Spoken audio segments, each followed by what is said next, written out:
मित्रांनो, या 4 व्हिडिओंकडे पाहूया. पहिल्यामध्ये आपण गरम वस्तूला स्पर्श करतो. दुसऱ्यामध्ये डोळ्याच्या मध्यभागी असलेल्या काळ्या बाहुलीवर प्रकाश टाकताच काय होते पहा. तिसऱ्यामध्ये शिंक येते. आणि चौथ्यामध्ये गुडघ्यावर मारल्यावर पाय आपोआप वर येतो. तर प्रश्न असा आहे, या 4ही व्हिडिओमध्ये आपल्याला काय समान आढळले? तर येथे स्वतःला थोडा त्रास देण्याचं बाजूला ठेवलं तर एक गोष्ट समान आढळते. ती म्हणजे या 4ही प्रकरणांमध्ये एक उद्दीपन आहे, स्टिम्युलस आहे. मग उद्दीपन म्हणजे काय? तर उद्दीपन म्हणजे शरीराच्या वातावरणात होणारा एक प्रकारचा बदल. उदाहरणार्थ, गरम वस्तूला स्पर्श केल्यावर बोटाचे तापमान बदलते. हे एक उद्दीपन आहे. येथे आपल्या डोळ्यात प्रवेश करणाऱ्या प्रकाशाचे प्रमाण बदलते. हे सुद्धा एक उद्दीपन आहे. इथं शिंकण्यापूर्वी आपण काहीतरी हुंगले, त्यामुळे आपल्या नाकाच्या आतील वातावरणात बदल झाला. हे सुद्धा एक उद्दीपन आहे. आणि इथे आपल्या गुडघ्यावर कुठेतरी मारत आहोत, त्यामुळे दाब बदलला. हे सुद्धा एक उद्दीपन आहे. ठीक आहे. अजून काय समान आहे? तर या 4ही प्रकरणांमध्ये आपण त्या उद्दीपनाला प्रतिसाद देत आहोत. पहिल्या उदाहरणामध्ये आपण आपला हात दूर हलवतो. इथे आपल्या डोळ्यांच्या बाहुल्या लहान होतात. इथे आपण पाहिलं, आपण शिंकतो, काहीतरी बाहेर काढण्याचा प्रयत्न करतो. आणि इथं आपला पाय वर उचलला जातो. तर उद्दीपनास एक प्रतिसाद दिला जात आहे. बरोबर? पण अजून एक गोष्ट आहे, ही 4ही प्रकरणांमध्ये समान आहे. ती कोणती बरं? ती गोष्ट म्हणजे हे सर्व प्रतिसाद अनैच्छिक आहेत, इनव्हॉलंटरी आहेत. म्हणजेच आपण ते करण्याचा जाणीवपूर्वक निर्णय घेत नाही, ते आपोआप घडत आहेत. बरोबर? तर ही उद्दीपनास दिलेली एक अनैच्छिक प्रतिक्रिया आहे आणि यालाच आपण प्रतिक्षिप्त क्रिया, रिफ्लेक्स ऍक्शन असं म्हणतो. तर प्रतिक्षिप्त क्रिया म्हणजे काय? तर उद्दीपनास दिलेला एक अनैच्छिक प्रतिसाद. प्रतिक्षिप्त क्रियांमधील मनोरंजक गोष्ट अशी आहे की त्या हृदयाचे ठोके, श्वासोच्छवास किंवा पचन यासारख्या इतर अनैच्छिक क्रियांपेक्षा वेगळ्या असतात. त्या सुद्धा अनैच्छिक क्रियाच आहेत, परंतु प्रतिक्षिप्त क्रियेसाठी उद्दीपनांची आवश्यकता असते. तेव्हाच प्रतिक्षिप्त क्रिया घडते. हेच इथे वेगळेपण आहे. तर प्रश्न असा आहे की हे काम कसं करतं? म्हणजे आपण एखाद्या गोष्टीबद्दल जागरूक न होता, त्यावर विचार न करता प्रतिसाद कसा देऊ शकतो?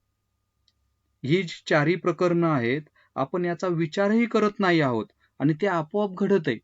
बरोबर की नाही? तर हे काम कसं करतं? काही प्रतिक्षिप्त क्रिया इतरांपेक्षा अधिक गुंतागुंतीच्या असतात.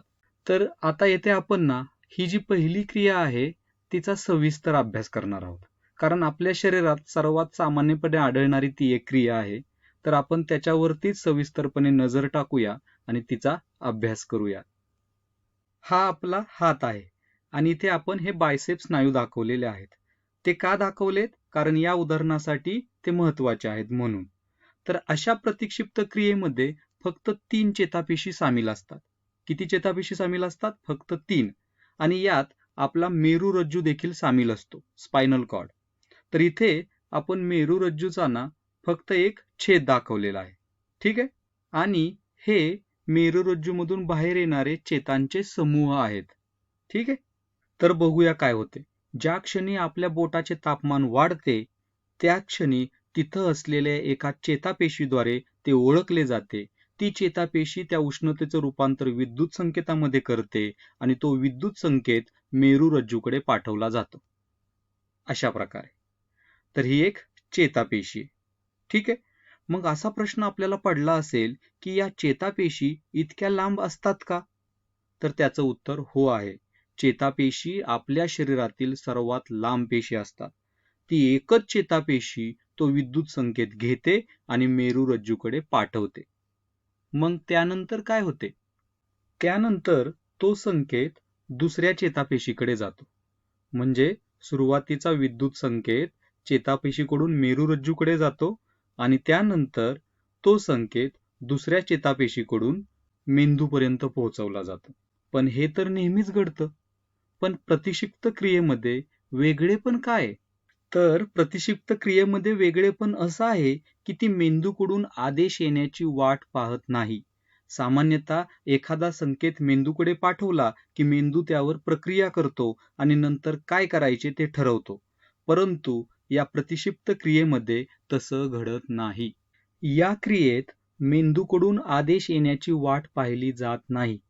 पहिल्या चेतापेशीकडून आलेला संकेत ताबडतोब दुसऱ्या एका चेतापेशीकडे पाठवला जातो आणि त्यानंतर तो संदेश थेट तिसऱ्या चेतापेशीद्वारे आपल्या हाताच्या बायसेप्स स्नायूला पाठवला जातो. मग इथे विद्युत संकेत थेट बायसेप्स स्नायूला पाठवल्यानंतर काय होतं, तर आपला बायसेप्स स्नायू जो आहे तो आकुंचन पावतो, ज्यामुळे आपला हात हा आगीपासून दूर खेचला जातो आणि परिणामी आपण आगीपासून वाचतो. प्रतिक्षिप्त क्रियेचं वैशिष्ट्यच हे आहे की ती माहितीवर प्रक्रिया करण्यासाठी आणि नंतर आदेश देण्यासाठी आपल्या मेंदूची वाट पाहत नाही.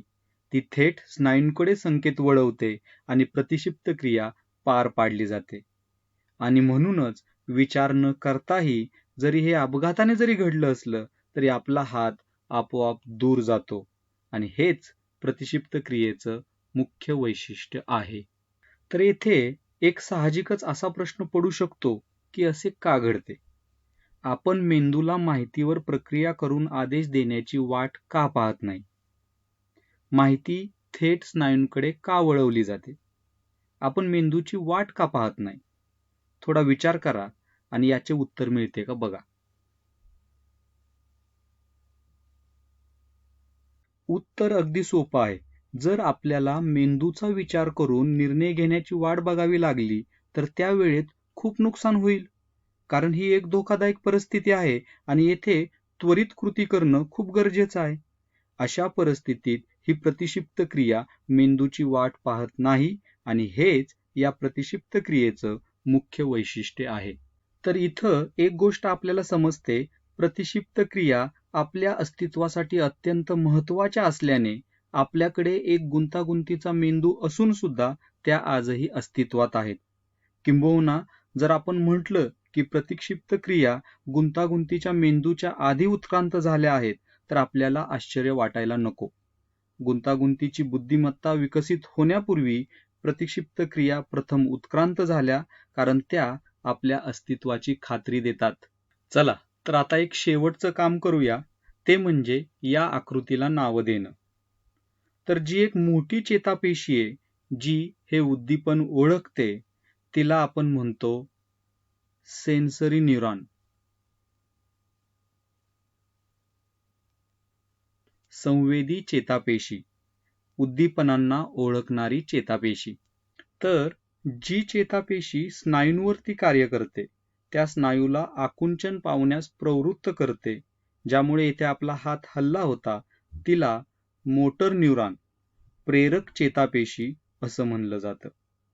तर जी चेतापेशी मेरुरज्जूमध्ये संवेदी चेतापेशीकडून प्रेरक चेतापेशीकडे माहिती हस्तांतरित करते तिला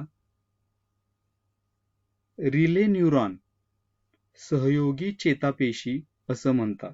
तर इथं सहयोगी म्हणजे माहितीचे हस्तांतरण करणे, यालाच इंटरन्यूरॉन असं सुद्धा म्हणतात. तर जिथं संपूर्ण माहितीचं हस्तांतरण होतंय तो आहे आपला स्पायनल कॉर्ड, मेरुरज्जू. तर येथे संवेदी चेतापेशी, सहयोगी चेतापेशी, प्रेरक चेतापेशी यांचा समावेश असलेला हा जो संपूर्ण मार्ग आहे त्याला रिफ्लेक्स आर्क म्हणजेच प्रतिक्षेप चाप असं म्हटलं जातं. आपल्या या उदाहरणात प्रतिक्षेप चापामध्ये एक संवेदी चेतापेशी, एक सहयोगी चेतापेशी आणि एक प्रेरक चेतापेशी आहे. अर्थात काही इतर प्रतिक्षेप चापामध्ये जास्त किंवा कमी चेतापेशी असू शकतात. उदाहरणार्थ आपण पाहिलेल्या गुडघ्याच्या प्रतिक्षिप्त क्रियेमध्ये फक्त संवेदी पेशी आणि प्रेरक चेतापेशी असतात, त्यामध्ये सहयोगी चेतापेशी नसतात. त्यामुळे काही प्रतिक्षेप चापामध्ये फक्त 2 चेतापेशी असू शकतात, परंतु सर्वात सामान्य चापामध्ये 3 चेतापेशी असतात. आता ही आकृती काढत असताना पहिली लक्षात ठेवायची गोष्ट म्हणजे इथं संवेदी पेशीमध्ये आपण एक वळण काढलंय. ते का काढलं होतं? कारण संवेदी चेतापेशीचा आकार तसाच असतो. लक्षात घ्या, ही एक चेतापेशी आहे, बरोबर? जर आपण संवेदी चेतापेशी पाहिली तर संवेदी चेतापेशीमध्ये असं एक वळण असतं, पेशी शरीर असतं, त्याला सेल बॉडी असं म्हणतात.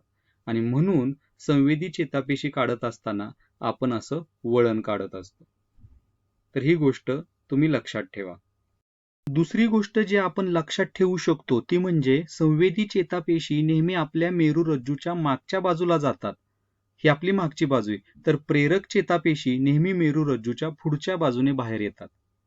तर आकृती काढताना हे एक आपण लक्षात ठेवायला पाहिजे. तर आतापर्यंत आपण जे काही शिकलो ते आठवायची आता वेळ आलेली. आपण थोडक्यात उजळणी करूया. तर सुरुवातीला आपण पाहिलं प्रतिक्षिप्त क्रिया म्हणजे काय, आपण त्याची व्याख्या पाहिली, बरोबर? त्यानंतर आपण पाहिलं प्रतिक्षेप चाप म्हणजे काय, बरोबर? त्यानंतर आपण पाहिलं संवेदी चेतापेशी, प्रेरक चेतापेशी आणि सहयोगी चेतापेशी कशा काम करतात ते, बरोबर? आणि सर्वात शेवटी आपण प्रतिक्षेप चापाची आकृती काढली आणि त्याला नावं दिली. तर आपण जे काही शिकलो ते आठवण्याचा प्रयत्न करा आणि अर्थातच जर तुम्ही कुठेही अडकलात तर पुन्हा हा व्हिडिओ पहा. इथेच थांबूया. धन्यवाद.